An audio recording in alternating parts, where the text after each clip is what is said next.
नमस्कार, मैं हूं वीरेंद्र कुमार झा और आप इस समय देख रहे हैं खबरता तक। खबरता तक के धर्मानुरागी दर्शक वृंद, खबरता तक के धर्मखंड के अंतर्गत आज मैं जिस कथा प्रसंग को लेकर आप सबके समक्ष उपस्थित हुआ हूं, उस कथा प्रसंग का संबंध देवाधिदेव महादेव और श्री हरि विष्णु से जुड़े एक विशिष्ट प्रसंग से है। दर्शक वृंद, आप में से ज्यादातर लोग इस बात को भली भांति जानते होंगे कि किस प्रकार से जब महादेव की अनिच्छा से देवी सती ने उनके आराध्य श्री राम का सीता के वेश में परीक्षा ली थी, तो देवाधिदेव महादेव को हालांकि उन्होंने कुछ नहीं बताया और सिर्फ इतनी ही बात कही कि जैसा आपने कहा था वैसा ही है, मैंने परीक्षा लेकर देख ली है। लेकिन किस रूप में परीक्षा ली और वहाँ क्या क्या हुआ इसकी घटना उन्होंने नहीं बताई। लेकिन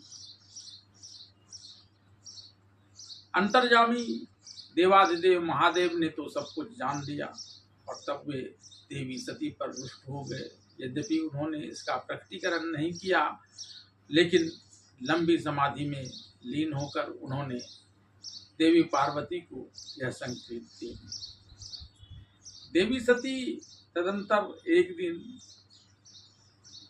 समस्त देवताओं को एक विशिष्ट दिशाओं में जाते हुए देख जब उनसे यह पूछकर कि वे कहाँ जा रहे हैं और उनसे यह जानकर कि वे उनके ही पिता दक्ष प्रजापति के यहाँ यज्ञ में जा रहे हैं, देवाधिदेव महादेव से पूछकर, भले ही देवाधिदेव महादेव ने पहले उन्हें वहां जाने से मना किया था अनामंत्रित, लेकिन वे वहां चली गई और वहां जब अपने पति देवाधिदेव महादेव का अपमान होते देखा तो वहां यज्ञ स्थित हवन कुंड में कूदकर उन्होंने अपने प्राणाहुति दे दी।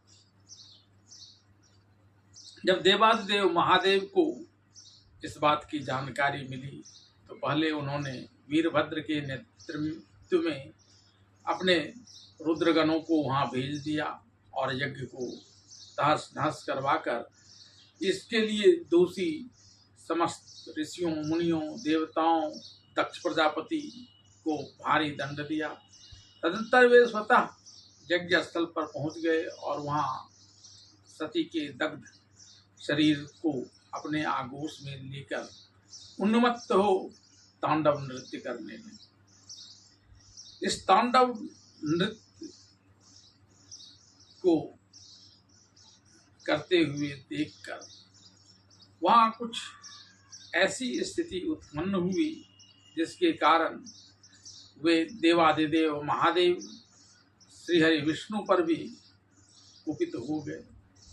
क्या था वह कारण विशेष जिसे श्री हरि विष्णु भी नहीं टाल सके और देवाधिदेव महादेव के कोप के भागी बने, और फिर अंत में कैसे इसका निवारण हुआ, इसे जानने के लिए आप अंत तक इस वीडियो के साथ बने रहें।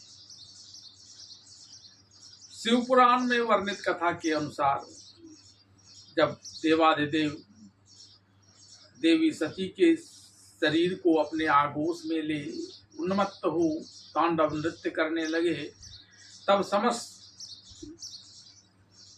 जगत के प्राणियों पर, दूसरे शब्दों में कहें तो ब्रह्मांड के सकल चराचर पर विनष्ट होने का खतरा मंडराने लगा।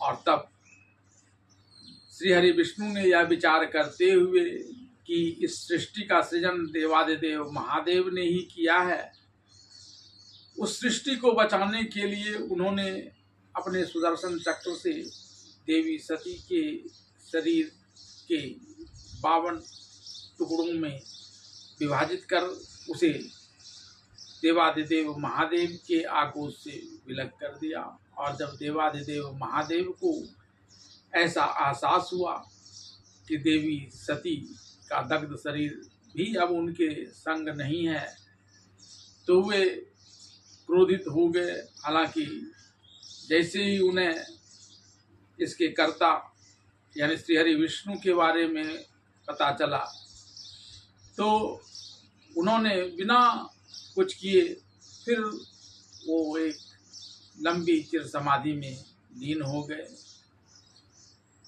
देवादिदेव महादेव के इस कोप को जानकर श्रीहरि विष्णु भी काफी सहम गए।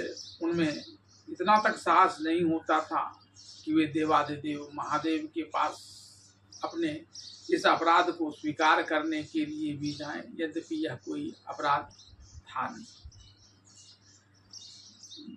दरअसल उन्होंने देवी सती के 52 टुकड़े ब्रह्मांड के सकल चराचर को बचाने के लिए किए थे और देवादिदेव महादेव ने इसे दूसरे अर्थ में लिया था। लेकिन यह गलतफहमी दूर करने की बजाय श्रीहरि विष्णु ने भी देवादिदेव महादेव से जब वे चिर समाधि में लीन हो गए तो उनसे दूरी बना ली थी। हालांकि नित्य वे देवादिदेव महादेव का ध्यान करते और देवादिदेव महादेव भी श्रीहरि विष्णु का ध्यान करते थे। इधर देवादिदेव महादेव के लंबे चिर समाधि से एक विशिष्ट परिस्थिति का विनिर्माण शुरू हो गया था और यह था तारकासुर का अभ्युदय।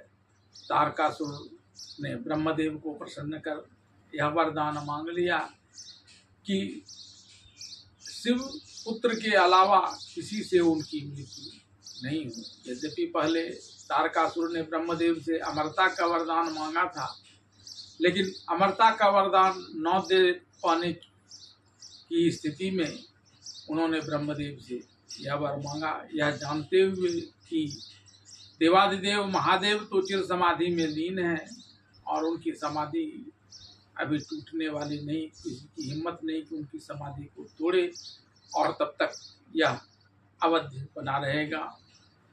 और इस बात को जानकर उसने ब्रह्मांड के समस्त प्राणियों को कष्ट देना शुरू किया। उसके त्रास से बचने का लोगों को कोई उपाय नहीं मिल रहा था। तब एक दिन ब्रह्मदेव के नेतृत्व में देवता, ऋषि, मुनि, नर, वानर ये श्रीहरि विष्णु के विष्णु लोक में पहुंच गए और उनसे इस तारकासुर के संत्रास से बचाने का निवेदन किया।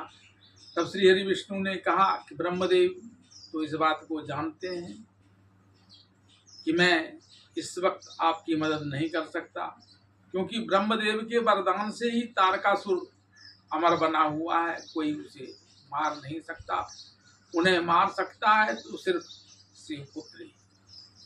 तब ब्रह्मदेव ने श्रीहरि विष्णु से निवेदन किया कि मैं इस बात को जानता हूँ, लेकिन मैं इस बात को भी जानता हूँ कि शिवपुत्र उत्पन्न होने के लिए शिव का समाधि भंग होना जरूरी है और ऐसा बिना उनकी अनुमति से हुआ तो फिर उनके क्रोध का सामना करने की क्षमता किसी में नहीं है।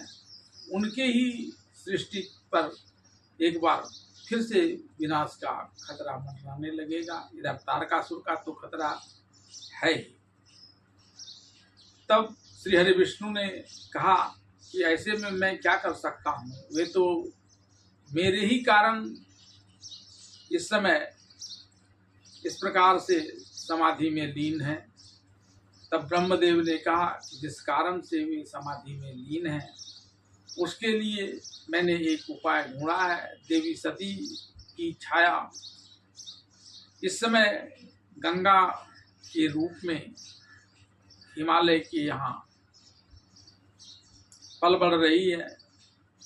मैं उसे सारी बात बताकर गंगा को अपने कमंडल में लाकर आपको समर्पित कर दूंगा और आप उन्हें जब देवादिदेव महादेव को समर्पित करेंगे तो सती की छाया यानी प्रतिमूर्ति होने के नाते शिव आप पर प्रसन्न हो जाएंगे और वे आपके ऊपर जो जिस प्रकार से उन्होंने कोप किया हुआ है वह भी उनका कोप समाप्त हो जाएगा।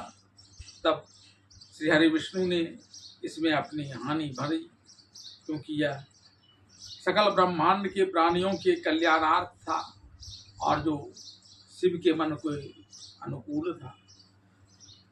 तब ब्रह्मदेव हिमालय के पास गए और वहाँ हिमालय को सारी बातें समझाकर उनसे गंगा को अपने कमंडलों में लाकर श्री हरि विष्णु को समर्पित किया और फिर सब शिवलोक गए और वहाँ विष्णुदेव ने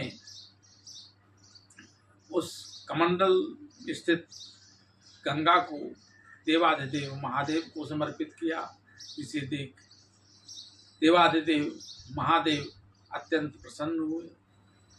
लेकिन इसी समय हिमालय की पत्नी मैना से मिलकर गंगा के नहीं आने की वजह से मैना ने उसे श्राप दिया कि वह तरल रूप में परिवर्तित हो जाएगी।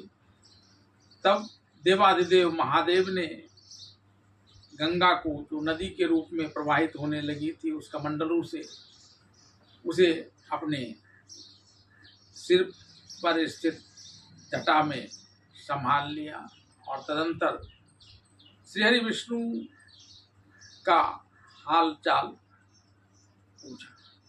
तब श्री हरि विष्णु ने सारी बातें बताई कि किस प्रकार से इस समय ब्रह्मांड के सकल चराचर पर खतरा उत्पन्न हुआ है तारकासुर के कारण, और तारकासुर का वध तब तक नहीं हो सकता जब तक कि शिव की समाधि नहीं टूटेगी और शिवपुत्र उत्पन्न नहीं होगा।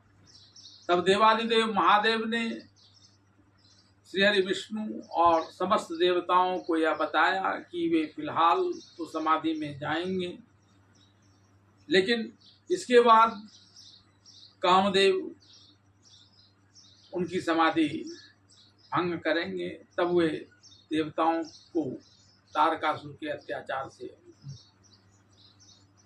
करने के लिए उपक्रम करेंगे। और इसके साथ ही देवाधिदेव महादेव का जो कोप श्री हरि विष्णु के प्रति था वह समाप्त हो गया। इस वीडियो को अंत तक देखने के लिए आप सबों का धन्यवाद।